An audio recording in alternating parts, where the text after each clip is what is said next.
जब एक माँ ने अपने 17 साल के बेटे को इस्लाम से रोकने के लिए भूख हड़ताल कर दी तो उस बेटे ने ऐसा जवाब दिया जो कयामत तक कुरान की आयतों के साथ जिंदा रहेगा।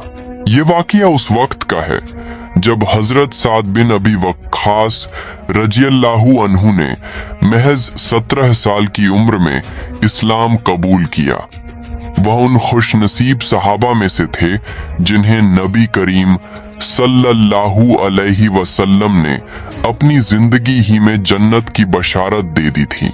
जब उनकी वालिदा को मालूम हुआ कि उनके बेटे ने अपने आबाओ अजदाद का दीन छोड़कर इस्लाम अपना लिया है तो वह सख्त नाराज हो गईं।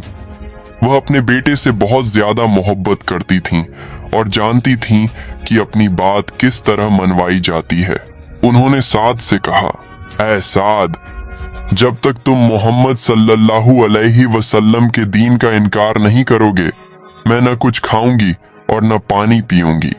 यहाँ तक कि अगर मैं मर भी गई तो लोग तुम्हें हमेशा अपनी माँ का कातिल कहेंगे। हजरत साद रज़ियल्लाहु अन्हु अपनी वालिदा से बेपनाह मोहब्बत करते थे, इसलिए यह सूरत हाल उनके लिए बहुत बड़ी जज्बाती आजमाइश बन गई। दिन गुजरते गए और उनकी वालिदा ने सचमुच खाना पीना छोड़ दिया। कमजोरी बढ़ती गई, जिस्म लाचार हो गया और आखिरकार वह निढाल होकर गिर पड़ी। अपनी माँ की यह हालत देखकर साद रज़ियल्लाहु अन्हु का दिल तड़प उठता था, मगर उनका ईमान कमजोर नहीं हुआ। जब वालिदा की जिद बढ़ती गई और उन्होंने कमजोरी के आलम में भी इस्लाम छोड़ने का मुतालबा जारी रखा तो हजरत साद ने अदब के साथ लेकिन बहुत मजबूत लहजे में कहा, ऐ मेरी माँ, अल्लाह की कसम, अगर आपकी एक नहीं बल्कि 100 जानें भी हों और वह एक एक करके निकल जाए तब भी मैं अपने इस दीन इस्लाम को कभी नहीं छोड़ूंगा। अब यह आपकी मर्जी है, चाहे खाना खाएं या भूखी रहें। बेटे का यह मजबूत ईमान देखकर उनकी वालिदा मायूस हो गईं और आखिरकार उन्होंने अपनी भूख हड़ताल खत्म कर दी।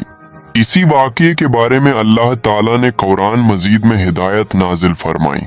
सूरह लुकमान आयत 15, सूरह अल अनकबूत आयत 8, जिनमें फरमाया गया कि अगर वालिदैन तुम पर दबाव डालें कि तुम अल्लाह के साथ किसी को शरीक करो तो उनकी ये बात मत मानो, लेकिन दुनिया में उनके साथ हमेशा अच्छा सलूक करते रहो। ये वाकया हमें सिखाता है कि अल्लाह की मोहब्बत हर रिश्ते से बड़ी है, लेकिन वालिदैन के साथ अच्छा बर्ताव हमेशा जरूरी है।